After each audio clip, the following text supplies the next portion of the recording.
Je vous salue au nom du Seigneur. Marchez selon l'esprit et vous n'accomplirez pas les désirs de la chair. Tel est le thème de notre vidéo de ce jour. Nous pouvons trouver ce verset dans Galates 5, 16. Ce que nous devrions savoir, mes chers amis, c'est que, au moment où nous recevons le Saint-Esprit en nous, c'est la nouvelle naissance et l'Esprit de Dieu commence aussi à naître en nous. Il y a une différence entre l'Esprit de Dieu, qui est le Saint-Esprit, qui entre et qui demeure en nous, et l'Esprit humain, qui est né en nous au moment de la nouvelle naissance. Vous pouvez trouver une vidéo qui parle de cette nouvelle naissance dans cette page si vous voulez mieux apprendre là-dessus. Où nous voulons en venir, c'est que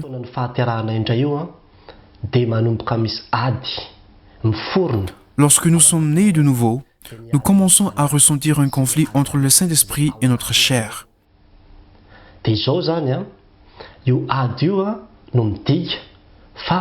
C'est la preuve que nous avons le Saint-Esprit. Cela veut dire que vous êtes déjà nés de nouveau. Ce conflit est le combat contre la chair. C'est-à-dire, l'Esprit de Dieu en vous vous fait savoir la parole de Dieu, vous incite à demeurer dans la volonté de Dieu. Mais votre chair est déjà habituée aux désirs charnels, aux différentes indignités du passé. Et c'est encore cette chair qui nous entraîne vers différentes sortes de pensées.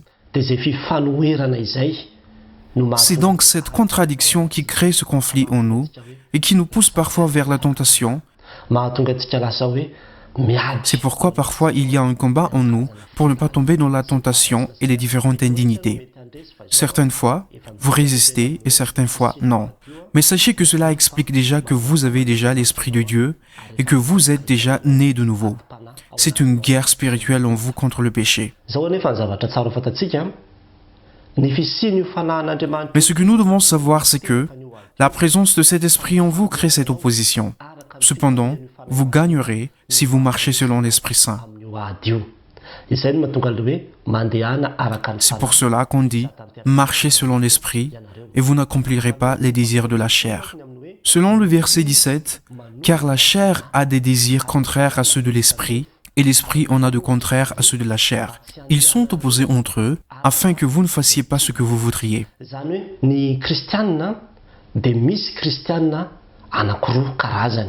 Il y a donc deux sortes de chrétiens, ceux qui font ce qu'ils veulent, chrétiens, mais qui suivent les désirs de la chair. C'est possible qu'il ait déjà le Saint-Esprit, mais ils ne l'écoutent pas. J'en ai déjà parlé. Tous les chrétiens ont le Saint-Esprit, mais par contre, ce ne sont pas tous les chrétiens qui se laissent guider par le Saint-Esprit. Il existe encore des chrétiens qui vivent de façon matérialiste. Ils marchent encore selon leurs désirs, leur volonté et leur plaisir, selon les désirs de leur chair, selon leur propre logique. C'est tout cela qui les guide et dirige leur vie.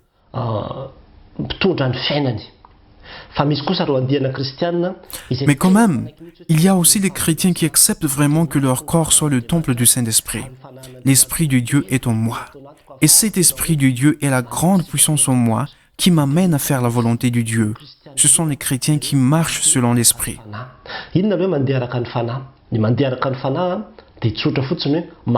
Alors, comment marcher selon l'Esprit? Marcher selon l'Esprit est simple. C'est accepter la direction de l'Esprit de Dieu. Écouter l'Esprit de Dieu et se laisser guider par l'Esprit de Dieu. C'est faire selon l'Esprit, qui signifie que vous suivez aussi le Saint-Esprit. La parole du Saint-Esprit te mènera toujours vers la volonté de Dieu, à l'obéissance de Christ et à l'amour de Christ.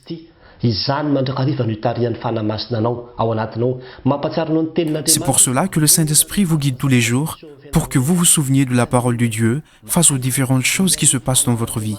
Ceux qui savent écouter et obéir à l'Esprit de Dieu qui leur parle à travers la parole de Dieu arriveront à lutter contre le désir de leur chair. C'est pour cela qu'il y a la parole de Dieu qui nous a dit « Marchez selon l'Esprit et vous n'accomplirez pas les désirs de la chair. » Alors, je vous incite mes chers amis, marchez, acceptez d'être guidés par l'Esprit Saint qui demeure en nous.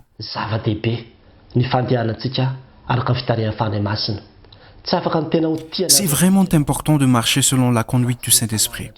Vous ne pouvez vraiment aimer Dieu que si vous laissez l'Esprit de Dieu vous diriger. Vous ne pourrez pas réellement pardonner tant que l'Esprit de Dieu n'agit pas en vous. Vous ne pouvez pas être libre tant que l'Esprit de Dieu n'opère pas en vous. Vous ne pouvez pas comprendre le sens des Saintes Écritures tant que l'Esprit de Dieu ne vous éclaire pas. Vous ne pouvez pas vraiment aimer Jésus-Christ et le connaître réellement si ce n'est pas le Saint-Esprit qui vous le fait savoir.